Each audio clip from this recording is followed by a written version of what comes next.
앞뒤에 계신 분들 한번 보시면서 또 인사하겠습니다. 사랑합니다. 축복합니다. 사랑합니다. 축복합니다. 지난주에 저는 선지자 하면 심판과 회개의 선지자를 우리가 쉽게 떠올리기 쉬운데 이 요나 선지자는 좀 그렇지 않다라고 말씀드렸습니다. 심판과 회개보다는 번영과 긍정의 선지자로 우리가 봐야만 한다라고 말씀드렸죠. 물론 그것이 그 시대의 다른 선지자들의 의견과 일치하지는 않습니다. 호세아와 아모스와는 전혀 다른 의견이고 다른 외침이었지만 하지만 그 요나의 외침도 이스라엘이 나라가 강성해져 가는 데 있어서 어떤 하나님의 일이 이루어가는 데서 일정 부분 한 부분의 역할을 감당했다고 볼 수 있습니다. 그러나 또 하나 생각해 볼 건 뭐냐면 우리가 욥기를 보면 욥이 하나님 앞에서 아주 의로운 자였지만 하나님을 온전히 몰랐던 자였습니다. 마지막에 가서 그가 하나님을 이제야 좀 제대로 알았다라고 표현하는 것처럼 그는 하나님을 온전히 알지 못했습니다. 그는 분명 의로운 자였지만 그렇습니다. 마찬가지로 요나도 선지자가 분명합니다. 그러나 그가 하나님을 온전히 알고 있지는 않았습니다. 오늘 3절을 보면 하나님의 얼굴을 피해서 다시스로 도망한 요나의 모습, 그게 바로 그것을 상징적으로 보여줍니다. 이스라엘을 떠나서 예루살렘을 떠나고 이스라엘을 떠나서 멀리 도망가면 거기에는 하나님이 없을 거다. 하나님을 피해서 도망갈 수 있겠다라고 생각을 한 것 자체가 그가 하나님을 아직 잘 모르고 있다는 겁니다. 하나님은 도망간다고 해서 피할 수 있는 분이 아니죠. 그러니까 이방의 신들은 그 시대의 이방의 신들은 여러분이 기억하실지 모르겠지만 제가 창세기에 야곱에 대한 이야기 설교를 할 때 그때 그들이 가지고 있었던 신에 대한 하나님에 대한 개념은 약간 부족신 혹은 지역신 개념이라고 했습니다. 그러니까 야곱과 그의 그 아브라함과 그들도 하나님을 어느 한 지역에 있는 신으로 생각하는 경향이 있었기에 그 지역을 떠나서 하나님을 만난다는 경험은 그에게 새로운 경험이었다. 그렇게 말씀드린 적이 있습니다. 그러니까 지금 요나도 지금 있는 이스라엘을 떠나서 멀리 다시스로 도망가면 하나님을 안 만나고 하나님을 피하고 하나님께로부터 멀어질 수 있을 거라는 생각을 하고 지금 도망가고 있는 격입니다. 아직 그가 하나님을 온전히 알지 못하고 있다라는 것을 보여주는 겁니다. 하나님은 믿는 자와 믿지 않는 자 모두를 향해서 존재하시고 모두를 향해서 역사하시는 분입니다. 그러기에 물론 믿는 자들은 특별한 은총을 받죠. 그러나 하나님은 모두를 향해서 존재하시고 역사하신다는 사실을 우리는 먼저 기억해야만 합니다. 그래서 오늘 말씀은 이런 요나 하나님을 요나가 피할 수 있다라고 생각하고 배싹을 주고 다시스로 가는 배를 탑니다. 그런데 4절을 보면 바로 4절에서 그럴 수 없다라는 사실이 나타나고 있습니다. 우리가 읽었던 본문 4절에 이렇게 되어 있죠. 여호와께서 큰 바람을 바다 위에 내리심에 바다 가운데 큰 폭풍이 일어나 배가 거의 깨지게 된지라. 이 4절에 뭐라고 시작하냐면 여호와께서 큰 바람을 바다 위에 내리심에 바다 가운데 큰 폭풍이 있었다. 하나님이 큰 바람과 큰 폭풍을 바다 위에 내리셨다라고 되어 있습니다. 바다를 나가면 바다 사람들의 얘기 가운데 바다에서의 큰 바람, 큰 폭풍은 굉장히 무서운 공포라고 합니다. 어떻게 사람이 할 수 있는 일이 없기 때문에. 근데 오늘 여기 말씀에 그것을 하나님이 내리셨다라고 얘기하고 있는 거죠. 불순종한 요나, 하나님의 얼굴을 피해서 도망치는 요나에게 하나님이 즉각적으로 큰 폭풍을 내리신 겁니다. 어떤 이들은 이것이 죄의 결과라고 이야기하기도 하고 어떤 이들은 이것이 요나가 더 이상 도망가지 못하게 막는 것이다라고 이야기하기도 합니다. 근데 어쨌거나 뭐가 됐든 중요한 건 하나님이 즉각적으로 지금 요나의 그 행동과 선택에 반응하셨다는 겁니다. 즉각적으로 하나님이 요나의 가는 길을 막았다는 겁니다. 사실 우리가 살면서 아는 건 뭐냐면 우리가 죄를 범해도 죄의 결과가 죄로 말미암아서 나타나는 어떠한 그 벌이 즉각적으로 나타나지 않는다는 겁니다. 우리가 잘못을 하고 실수를 해도 그것이 즉각적으로 나타나지 않습니다. 만약 즉각적으로 문제가 생긴다면 우리는 다시는 그런 반복을 잘 안 할지도 모릅니다. 몸에 해로운 것을 먹었는데 그 해로운 것을 먹음으로써 몸이 즉각적으로 반응한다면 그걸 어떻게 쉽게 먹겠습니까? 근데 죄는 즉각적으로 반응하지 않습니다. 마치 뭐와 같냐면 방사능에 노출되는 것과 같습니다. 피폭당한다고 하죠. 방사능에 노출되면 만약에 무슨 뭐 폭탄이 터지거나 방사능이 유출되면서 열과 이런 것들 때문에 직접적으로 피해를 보는 것이 아닌 방사능에 노출되면 그 순간에는 노출이 됐어도 별로 몸에 큰 증상이 없습니다. 바로 고통을 느끼지 않습니다. 그러나 시간이 흐르면서 서서히 시간이 지나면서 점점 몸에 이상이 나타나고 그리고 그 영향이 밖으로 나타나게 되는 거죠. 죄도 그렇습니다. 죄는 언제나 서서히 우리의 양심을 마비시키고 그리고 우리가 하나님께 받은 사랑을 헛되게 하고 또 우리의 사랑을 빼앗아가 버립니다. 뿐만 아니라 죄는 아무런 관계가 없는 다른 사람들에게도 영향을 미칩니다. 아무런 관계가 없는데도 불구하고 여기 오늘 말씀을 보면 요나는 이 요나에게 임한 이 폭풍은 요나에게 있어서는 불순종의 결과일 겁니다. 그러나 그 같은 배에 타고 있었던 다른 사람들, 뱃사람들, 그 배에 있는 다른 손님들에게는 날벼락인 거죠. 그들도 물론 자기들만의 죄가 있을지 모릅니다. 그러나 그들의 죄 때문에 이 폭풍이 온 건 아닐 겁니다. 그러니까 뱃사람들에게는 그 배에 타고 있는 다른 사람들은 이것이 그냥 죄의 결과라기보다는 인생에서 겪고 있는 어려움과 고난인 겁니다. 다르게 표현하면 다른 이의 죄 때문에 내가 폭풍을 만날 수도 있다는 겁니다. 나의 죄 때문에 폭풍을 만날 수도 있지만 나의 죄가 없을지라도 다른 이의 죄 때문에 폭풍을 만날 수도 있다는 사실을 우리는 여기서 알 수 있습니다. 물론 어려움이, 폭풍이, 고난이 성경은 늘상 죄의 결과라고 이야기하지는 않습니다. 왜 그러냐면 내 죄의 결과가 아니기 때문에 그렇습니다. 사실은 타락한 세상에서 살아간다는 건 수많은 사람들이 범죄하고 수많은 사람들이 불순종하고 수많은 사람들이 타락했기 때문에 어떤 이가 어떤 이유로 그 불순종과 그 타락의 어떤 결과로서 어려움을 당하고 고난을 당할지 모릅니다. 그런데 내가 타락하지 않았고 내가 불순종하지 않았을지라도 그 고난과 그 어려움을 함께 겪을 수밖에 없는 세상. 우리가 이 타락한 세상을 살아간다는 건 그런 불가피한 상황에서 살아가고 있다라는 이야기이기도 합니다. 그래서 왜 나한테 이런 어려움만 있냐라는 표현보다는 그 어려움은 어쩌면 이 땅을 살아가고 있는 모두에게 주어지는, 모두가 겪고 있는 어려움이다라고 말할 수 있습니다. 이렇게 우리가 삶에서 만나는 폭풍은 죄의 결과일 수도, 죄의 결과가 아닐 수도 있습니다. 그러나 중요한 건 이 모든 폭풍은, 이 모든 위기는 유익이 있다는 겁니다. 그러니까 어떤 폭풍이 우리의 삶에 절대적인 위기 상황을 가져오죠. 절체절명의 위기를 가져옵니다. 뭐 예를 들면 갑자기 건강했다가 갑자기 병에 들거나 갑자기 사업이 잘 되다가 갑자기 실패를 맞이하거나 그리고 어떤 믿었던 사람들에게 배신을 당하거나 더 나아가서 이상과 현실의 괴리를 통해서 나의 꿈과 나의 욕망과 내 현실 사이의 괴리를 극복하지 못하고 어떤 우울감에 빠지고 때로는 공황장애에 처해지는 이러한 위기들. 그러한 위기들이 우리에게 있는 거죠. 그러한 위기들이 우리에게 닥쳐왔을 때 사람들은 정말 중요한 게 무엇인지를 그 상황에서 깨닫게 됩니다. 오늘 말씀해 보면 큰 폭풍이 일어나자 뱃사람들은 수고를 합니다. 그 폭풍을 이겨내려고 노력을 하는데 도저히 안 되자 그들이 취했던 행동은 뭐냐면 배에 있는 짐을 바다에 던지는 겁니다. 그래서 배를 좀 가볍게 해서 그 폭풍을 이겨내고자. 사실은 작은 폭풍일 때는, 작은 바람일 때는 짐을 버리면 안 됩니다. 배에 짐이 있고 배가 좀 무거워야 그 파도에 덜 흔들리기 때문에, 파도에서 덜 흔들리기 때문에 무거워야 됩니다. 그런데 큰 폭풍일 때는 이게 한순간에 뒤집어질 수 있으니까 파도의 흐름을 따르기 위해서 짐을 어느 정도 또 내려서 가볍게 하기도 한다고 합니다. 어쨌거나 중요한 건 그 짐이 그들의 생명보다 덜 중요하다는 거죠. 무엇이 더 중요한지를 그들은 본능적으로 알고 그 중요한 걸 찾게 되고 그 중요한 걸 유지하게 돼서 그것을 돌아보게 되는 겁니다.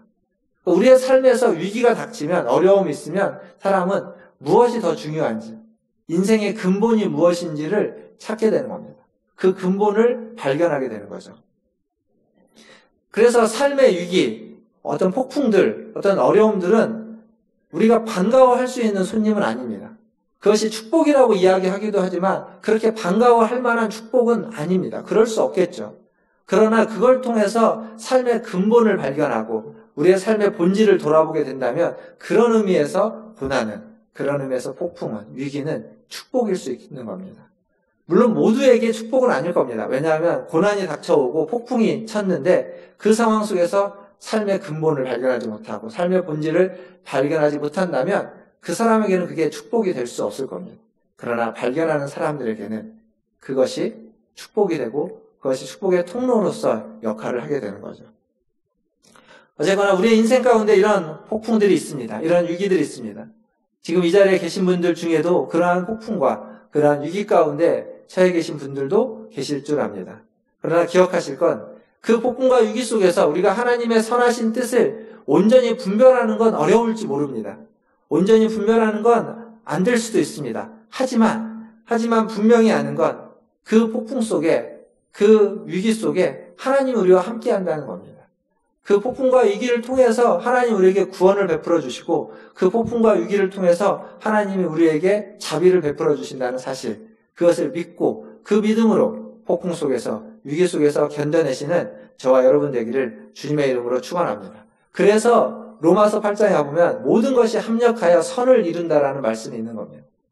믿는 자고 믿지 않는 자고 마찬가지입니다. 모든 것이 합력해서 선을 이룬다는 건 그 폭풍조차도, 그 고난조차도 합력해서 우리의 삶에서 하나님은 선한 것들을 이루어가기 원하시는 줄 믿습니다. 그렇다면 이런 폭풍이 치는 가운데 요나는 지금 이 인생의 어떤 위기의 순간에 어디에서 무엇을 하고 있을까요? 오늘 우리가 본문을 읽어서 아는 것처럼 요나는 배 밑에 내려가서 잠을 자고 있습니다. 아주 깊이 잠들어 있습니다. 성도 여러분, 그 현실 도피성 수면이라는 걸 아십니까? 현실 도피성 수면. 인터넷 검색하시면 현실 도피성 수면 하면은 여러 가지가 나옵니다. 이 현실 도피성 수면은 뭐냐면 우리가 너무 과한 스트레스가 있어서 그 스트레스에서 벗어나려고 잠을 자는 겁니다. 그러니까 잠을 자고 있으면 편안한 거죠.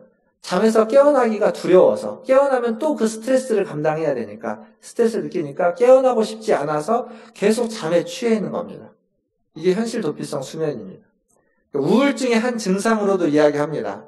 현실과 이상 사이에 이 괴리가 너무 커서 그 우울증에서 나타나는 여러 증상 중에 잠을 자는 거죠. 그래서 현실을 피하는 겁니다. 현실에 눈 감아버리는 겁니다. 이 현실 도피성 수면에 취하면 사실은 몸이 그렇게 피곤한 일이 없고 피곤하지 않은데도 몸이 피곤하다고 계속 사인을 주는 겁니다. 그래서 안 피곤한데도 계속 피곤하게 느끼고 자고 일어났는데 충분히 쉬었는데도 피곤하고 계속 그런 상태에 빠져서 그 잠에서 헤어나지 못하게 되는 거죠. 지금 배 밑에서 자고 있는 요나는 하나님의 얼굴을 피해서 달아나고 있는 모습입니다. 도망치는 거죠.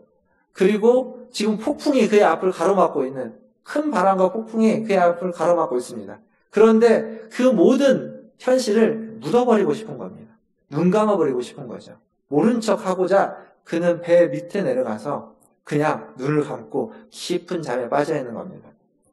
그러니까 자신의 문제, 지금 자기가 처한 어떤 상황에서 그 스트레스를 이겨내지 못하고 극복하지 못하고 있는 하나님의 선지자의 모습, 그게 지금 요나가 처한 상황입니다. 그러니까 그렇게 자기 문제에 골몰해 있기 때문에, 매몰되어 있기 때문에 다른 사람이 눈에 들어올 리가 없습니다. 들어올 수 없죠. 우리도 마찬가지 아닙니까? 내 문제가 지금 힘들고 내 몸이 아프고 내가 어려우면 주변에 다른 사람이 아무리 소리를 쳐도 안 들리는 겁니다. 무슨 일이 있어도 안 보이는 겁니다. 요나가 이렇게 잠으로써 현실을 도피하고 있는 사이에 그 현실, 폭풍 치고 있는 그 현실을 누가 감당하고 있냐면 뱃사람들이, 뱃사공들이 감당하고 있습니다. 그들은 바닷사람이죠. 오랫동안 바다에서 있었기 때문에 지금 그 상황에서 어떻게 해야 될지를 압니다. 그래서 그들이 할 수 있는 한 최선을 다하는 겁니다. 폭풍과 싸우고 있는 거죠. 요나는 자신의 문제에 빠져 있지만 그 사공들은 자신들의 생명을 위해서와 그 배에 타고 있는 모두의 안전을 위해서, 모두의 생명을 위해서 그 폭풍과 싸우고 있는 겁니다. 할 수 있는 모든 수고와 모든 노력들을 다 하는 겁니다. 어디까지 하냐면 각자의 신들을 부르면서 그 신에게 도움을 청하면서까지 그 폭풍과 싸워가고 있는 거죠. 자기들의 생명과 다른 모든 이들의 안전과 생명을 위해서. 그래서 자고 있는 요나도 가서 깨우는 겁니다. 한 사람이라도 더 일어나서 자기들의 신을 부르면서 그 신께 구하라고 할 수 있는 최선의 노력을 다하기 위해서. 여기에서 우리는 이 이방인 사공들, 이 선장의 모습과 그리고 하나님의 사람인 요나의 두 모습을 비교하게 됩니다. 하나님의 백성, 하나님의 선지자인 요나보다 이방인 사공들, 이방인 선장의 모습이 어떻게 보면 훨씬 더 나은 모습으로 보입니다. 왜냐하면 하나님의 선지자는, 요나는 현실 도피성 수면이라는 자기 문제에 빠져서 거기에 그냥 매몰되어 있습니다. 나몰라라 하는 겁니다. 세상이 어떻게 되든 다른 사람들이 어떻게 되든 상관이 없는 겁니다. 그러나 사공들과 선장은 안 그랬습니다. 자신의 생명을 위해서이기도 하지만 모두의 생명을 위해서 그들이 할 수 있는 최선을 다하고 폭풍을 이겨내려고 했습니다. 모두를 살리기 위해서 동원할 수 있는 모든 자원을 다 동원해서 그 일에 힘쓰고 있는 겁니다. 사랑하는 성도 여러분, 하나님의 백성이든 아니면 이방인이든 하나님을 아는 자든 하나님을 알지 못하는 자든 우리는 모두가 다 세상이라는 한 배를 타고 있습니다. 모두가 세상이라는 한 배를 타고 있습니다. 그 배에서 그리스도인이든 그리스도인이 아니든 다 함께 폭풍을 만나게 되는 겁니다. 그 폭풍 가운데 있습니다. 그것이 나의 불순종 때문일 수도 있고 다른 이의 불순종 때문일 수도 있습니다. 누구의 불순종 때문이든 폭풍함 가운데 우리는 함께 배를 타고 있다는 사실. 우리는 그것을 잊지 말아야 됩니다. 즉 믿는 자와 믿지 않는 자의 운명은 어떤 인생은 연결되어 있습니다. 따로따로 떨어져서 있는 것이 아닙니다. 믿지 않는 자의 운명이 따로 가고 믿는 자의 운명이 따로 가는 것이 아닙니다. 모든 인생은, 모든 삶은 다 연결되어 있다는 겁니다. 모두가 한 배를 타고 있고 모두가 같은 폭풍을 만나고 모두가 같은 위험에 처해 있고 그리고 모두가 다 안전하기를 함께 원하고 있다는 사실입니다. 때로는 그것이 인생의 실험의 문제, 사업의 실패의 문제일 수도 있고 건강의 문제일 수도 있습니다. 어떤 폭력의 문제, 차별의 문제일 수도 있습니다. 그리고 지금과 같은 상황에는 이 코로나19와 같은 바이러스의 문제들도 마찬가지입니다. 그 경제의 문제, 또 어떤 사업의 문제, 윤리와 도덕의 문제, 이 모든 문제들은 우리 따로, 믿는 사람 따로, 믿지 않는 사람 따로 존재하지 않습니다. 모두가 다 한 배에 타고 있기 때문에 같은 상황에 직면해 있고 같은 일을 경험하고 또 모두가 다 그것으로부터 이겨내기를 바라고 있다는 사실입니다. 결국 그런데 요나가 지금 도망치고 있는 이유는 뭐냐면 그 모두가 다 한 배를 타고 있는데 그 뱃속에서 믿는 사람이 아닌 믿지 않는 사람들을 위해서는 일하지 않겠다는 겁니다. 요나가 도망친 이유는 아주 간단합니다. 하나님을 모르는 사람, 하나님을 모르는 니느웨를 위해서는 일하지 않고 하나님의 백성들을 위해서만 자기는 일하겠다는 겁니다. 그래서 도망치는 게 니느웨에 가서 예언을 말하지 않고 도망치는 게 하나님의 백성을 위하는 일이라고 생각하고 그는 지금 도망침으로 하나님의 백성을 위한 일을 하고 있는 겁니다. 그래서 요나는 도망치는 겁니다. 이 요나의 신앙이라는 것이 굉장히 좁았고 굉장히 편협했다는 사실을 우리가 알 수 있습니다. 그는 자기와 자기 민족만이 중요했습니다. 다른 사람, 다른 민족은 중요하지 않았습니다. 그들에게는 어떠한 자비도 어떠한 긍휼도 베풀고 싶지 않았습니다. 오로지 자기와 자기의 민족만을 위해서 일하는 편협한 신앙, 그게 요나의 신앙이었습니다. 반면 이방인 선장은 하나님을 몰랐습니다. 하나님을 믿지 않았습니다. 그러나 그는 요나보다 덜 편협했고 그는 요나보다 더 공공의 선을 다른 사람, 다수의 사람의 유익을, 안녕을 추구했던 사람입니다. 할 수 있는 한, 자기가 할 수 있는 한 최선을 다해서. 그는 하나님을 몰랐기 때문에 하나님의 뜻을 이해할 수도 없었고 하나님께 기도할 수도 없었겠지만 자기가 할 수 있는 것을 다 동원해서 모두의 안녕을 추구했던 사람입니다. 모두를 위해서 일했고 모두를 살리고자 했던 사람입니다. 제가 앞에 서론에서 이런 말씀을 드렸습니다. 하나님은 모두의, 믿는 자와 믿지 아니하는 모두의 하나님이고 모두를 위해서 존재하고 있다라는 말씀을 드렸죠. 즉 우리 하나님은 우리만의 하나님이고 싶어하지 않고 모두의 하나님이고 싶어합니다. 아니 사실이 그렇습니다. 하나님은 우리만의 주님이 아니십니다. 모두의, 만유의, 모든 만물의 주인이시고 주님이십니다. 사랑하는 성도 여러분, 요나는 주변에 있는 사람들의 위기와 고통에 둔감할 수밖에 없었죠. 자기 문제에 빠져있기 때문에. 그의 믿음은, 그의 신앙은 다른 사람들의 실제적인 필요를 채워주지도 못했고 그리고 그들을 영적으로 인도하지도 못했습니다. 위기에 있다면 그들에게 하나님을 전하며 하나님께로 인도하고 같이 하나님께 나아가고자 하는 쪽으로 그들을 이끌어 가지도 못했습니다. 뿐만 아니라 다수의 사람들을 살리고자 하는 노력과 마음도 그에게는 전혀 보여지지 않습니다. 그 요나의 신앙이었습니다. 그렇다면 지금 우리의 신앙은 어떻습니까? 지금 우리의 신앙은 우리의 주변인들, 우리의 주변에 있는 사람들의 고통과 소리에 민감해 있나요? 아니면 우리도 요나처럼 우리 주변에서 벌어지는 일들에 둔감해 있습니까? 그냥 들리지도 않고 보이지도 않는 상황에 처해 있습니까? 요나처럼 배 밑에서 쓰러져서 현실은 나 몰라라 하면서 잠에 취해서 그냥 살아가고 있지는 않습니다. 그렇게 있는 요나를 이 선장은 가서 깨웁니다. 오늘 말씀 6절에 보면 이방인 선장이 요나를 찾아가서 깨웁니다. 깨우면서 뭐라고 말하냐면 선장이 그에게 가서 이르되 자는 자여 어찌함이냐 일어나서 내 하나님께 구하라. 혹시 하나님이 우리를 생각하사 망하지 아니하게 하시리라 하니라. 선장이 요나를 찾아가서 깨우는 겁니다. 가서 자는 자여 어찌함이냐 왜 자고 있느냐 라고 하고 있죠.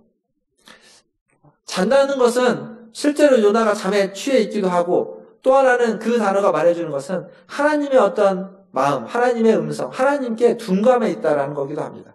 자면은 모든 게 둔감해 있지 않습니까? 말귀가 잘 안 들리고. 그러니까 지금 이 자는 자라는 표현은 그 중의적인 표현이 다 있는 겁니다. 잠을 자고 있는 자요. 너는 왜 하나님께 둔감해 있느냐라는 거죠. 이렇게 상황이 급박한데 지금 이렇게 곧 배가 깨질 것 같은데 너는 이렇게 태평하게 그냥 모른 척하고 도대체 뭐 하고 있느냐라고 하는 질책이 그 안에 담겨 있는 겁니다. 자는 자여 어찌하느냐. 이런 이방 선장의 말은 이방인의 입을 통해서 선장의 입을 통해서 지금 요나에게 말해주고 있는 하나님의 음성과도 같습니다. 자는 자여 어찌함이냐. 지금 무엇을 하고 있느냐. 너는 지금 거기서 왜 거기 있느냐. 왜 거기서 그러고 있느냐. 라고 지금 도망가고 있는 요나를 하나님이 불러 세우는 겁니다. 폭풍으로 그의 앞을 막고 이방인을 보내서 이방인 선장을 보내서 자는 자여 어찌함이냐. 여기서 뭐 하고 있느냐. 너 지금 여기서 왜 이러고 있느냐. 라고 하는 하나님의 소리입니다. 요나에게 들려지는 건 그렇습니다. 선장은 이어서 그런 말을 합니다. 일어나서 내 하나님께 구하라. 일어나서 내 하나님께 구하라. 그러면 혹시 그 하나님이 그것을 듣고 우리를 구해주시지 않을지 어찌 알겠냐. 일어나서 내 하나님께 구하라. 라고 선장은 이어서 얘기합니다. 지금 하나님은 선장의 입을 통해서 요나에게 다시 한번 기회를 주고 있는 겁니다. 도망쳐가는 요나를 막고서 다시 한번 하나님께 구하라, 돌이켜라 라고 기회를 주고 있습니다. 지금 요나가 왜 도망가죠? 니느웨 성에 니느웨 사람들에게 하나님이 기회를 주는 것을 기회를 주고 싶지 않아서 도망가고 있습니다. 그런데 그래서 도망가는 요나에게 하나님이 찾아와서 이방인의 선장의 입을 통해서 다시 한번 기회를 주고 있는 겁니다. 나는 다른 사람에게 기회를 안 주고 도망치는데 기회를 주기 싫어하는데 기회를 주기 싫어하는 그 사람에게 하나님은 다시 기회를 주고 있는 겁니다. 이게 하나님의 사랑입니다. 우리 같으면 그렇지 않죠. 너도 당해봐야 된다라고 생각하겠죠. 기회를 안 줘야 맞을 겁니다. 그러나 하나님은 그렇게 하지 않습니다. 믿는 자와 믿지 않는 자의 차이는 뭘까요? 하나님을 아는 사람과 하나님을 모르는 사람의 차이는 뭘까요? 그건 예수 그리스도를 아느냐 모르느냐일 겁니다. 그걸 다른 말로 바꾸면 예수 그리스도를 통해서 우리에게 주어지는 특별한 은혜, 특별 은총이라고 하는 것을 아는 사람과 그것을 믿고 따르는 사람과 그러지 못한 사람입니다. 그러나 특별 은총 이전에 일반 은총이라고 하는 모든 사람에게 주어지는 은총이 있습니다. 그 은총은 어떤 사람, 민족이 어떠하든 그 사람이 어떤 신념을 가지고 있든 그 사람이 어떠한 삶을 살든 그 사람이 어떤 다름이 있든지 상관없이 모두에게 주어지는 것, 그것이 일반 은총입니다. 이 일반 은총이 우리의 마음을 돌이켜서 우리의 죄를 회개하고 하나님을 믿게 하고 예수 그리스도를 알게 하는 데까지 이르지는 않습니다. 일반 은총은 그 자리까지 이를 수는 없습니다. 그건 특별 은총만이 할 수 있는 일입니다. 그러나 이 일반 은총이 없었다면, 이것이 없다면 이 세상은 지금보다 훨씬 더 어둡고 훨씬 더 타락하고 훨씬 더 악해졌을 겁니다.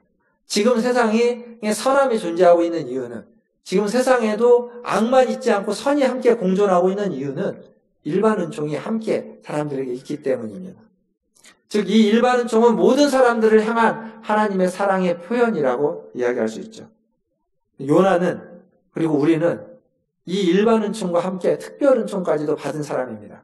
그 말은 다른 말로 바꾸면 믿지 않는 사람들, 이 이방인보다 더 큰 은혜를 받았다는 겁니다. 더 많은 은혜를 받았다는 거죠. 그런데 종종 이 일반 은총만 받은 사람이 특별 은총을 받은 사람보다, 더 많은 은혜를 받은 사람보다 더 의로워 보이고 더 발라 보일 때가 있습니다. 오늘 이 선장처럼 말입니다. 하나님에 대해서는 잘 모르지만 하나님이 주신 그 일반 은총 안에서 선을 추구하는 겁니다. 하나님에 대해서는 아는데 특별 은총을 받았는데 그 특별 은총을 받은 자로서 선을 추구하지 않고 있는 요나의 모습과는 다른 모습으로 나타나는 거죠. 그래서 그리스도인들은 더 겸손해져야만 합니다. 그래서 그리스도인들은 믿지 않는 자들을 향해서도 존중을 표현할 수 있어야만 하는 겁니다. 하나님 주신 일반 은총으로 그들은 그런 선을 추구하고 있기 때문에. 이런 말이 있죠. 벼는 익을수록 고개를 숙인다는 말이 있습니다. 벼는 익을수록 고개를 숙인다는 거죠. 특별 은총과 일반 은총, 더 많은 은혜를 받았다면 더 많은 은혜를 받은 우리는 더 고개를 숙여야만 마땅합니다. 더 많은 은혜를 받았기 때문에 우리는 더 고개를 숙이고 더 겸손해져야만 하는 겁니다. 그게 그리스도인다운 모습이고 그게 인생의 폭풍이 우리에게 주는 도전입니다. 말씀을 좀 마무리하겠습니다. 복숭아 좋아하십니까? 여름철 과일인 복숭아. 복숭아는 맛있어 보이시나요? 아니면 맛없어 보이시나요? 맛있어 보이죠. 모든 과일이 그렇지만 과일은 그 겉 모양이 예쁘고 겉 모양이 이렇게 탐스러울수록 더 먹고 싶습니다. 물론 이제 그것을 먹어본 경험이 있기 때문이기도 하겠지만 그 경험을 떠나서 그 모양 자체만으로 탐스러워 보이죠. 그래서 빨갛게 익은 사과들 그리고 이 울긋불긋한 복숭아는 굉장히 탐스러워 보입니다. 그런데 그 복숭아를 이렇게 먹으려고 하면 그냥 먹을 수 있나요? 그냥 먹을 수 없죠. 물론 이제 복숭아도 뭐 천도복숭아도 있고 좀 개량된 것들도 있어서 껍질을 그대로 잘 먹지만 그 껍질에 털이 있기 때문에 그걸 닦아내거나 혹은 그걸 까지 않으면 먹기가 어렵습니다. 그래야만 먹을 수 있는 겁니다. 그래야 그 안에 있는 과육이라고 할 수 있는 맛있는 복숭아의 맛을 잘 느끼게 되는 거죠. 그런데 이 복숭아에게 있어서 가장 중요한 부분은 어디일까요? 그 껍질, 과육, 아니면 그 씨, 뭐가 가장 중요할까요? 먹는 우리에게는 그 과육이 제일 중요할 겁니다. 그걸 먹기 위해서 그 복숭아를 사고 해서 껍질을 벗기는 거니까요. 그러나 복숭아 자체에게 가장 중요한 건 생명은 그 씨에 있는 겁니다. 씨. 복숭아 씨. 우리는 복숭아 씨를 거의 관심이 없습니다. 복숭아를 먹을 때 복숭아 씨에 관심 갖는 사람은 아무도 없을 겁니다. 씨의 생명의 본질이 있지만 사람들은 씨앗에 아무런 관심이 없습니다. 주로 우리는 뭐에 관심이 있냐면 그 탐스러워 보이는 복숭아 껍질. 이렇게 표현할 수 있습니다. 제가 이 껍질은 겉에 보이는 껍질을 요즘으로 표현하면 한 사람의 스펙과 같은 거죠. 외향과 같은 겁니다. 외모 혹은 스펙. 그런데 사람을 사귀다 보면 그 사람과 진실한 교제를 나누다 보면 그 스펙과 외향은 별로 그렇게 중요한 게 아닙니다. 그게 그 인간됨의 것을 능가할 수도 없고 관계를 맺고 깊이 있게 친밀함을 갖는데 별로 중요한 문제가 아니에요. 그건 정말 다 벗겨져 없어져 버릴 것들에 지나지 않습니다. 가장 중요한 건 그 사람의 인간됨이고 가장 중요한 건 그 사람 안에 생명이 얼마나 풍성하게 건강하게 있느냐라는 것이 가장 중요합니다. 사람을 사귈 때 그렇죠. 삶의 위기를 만나면 폭풍을 만나면 그 껍질과 같은 것들은 다 벗겨져 없어져 버릴 겁니다. 그리고 뭐가 더 중요한지 우리의 인생에 있어서 나 개인에게서 뭐가 가장 근본인지를 보게 되는 겁니다. 그것을 찾게 되고 그것을 만나게 되는 거죠. 요나의 이야기는 바로 이 근본을 본질을 찾아가는 이야기입니다. 하나님의 얼굴을 피해서 욥바로 내려갑니다. 그리고 욥바에서 또 다시스로 내려갑니다. 그리고 다시스로 가는 배에서도 배 위에 있지 않고 배 아래 가장 배 밑으로 내려갑니다. 그리고 나중에는 그 배 밑에서 바다 물속으로 내려가죠. 그리고 바다 물속에서도 물고기 뱃속까지 떨어집니다.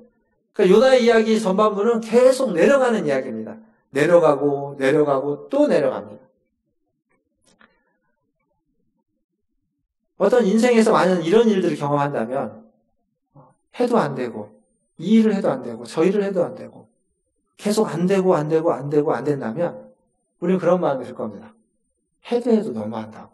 그런 생각이 들겠죠. 지금 요나가 그런 겁니다. 그런 마음이 들 수밖에 없습니다. 그런데 그런 말을 듣지 않습니까? 바닥을 쳐야 올라올 수 있습니다. 바닥까지 내려가야 더 이상 내려갈 데가 없으면 올라가는 길만 남아있는 거죠. 절망의 끝자락에서 희망이 보이는 겁니다. 욥기 속에서 욥은 그가 정말 요나처럼 내려가다가 결국 하나님을 원망하며 도대체 하나님 왜 이러십니까? 라고 하면서 하나님을 향해서 하소연조차 합니다.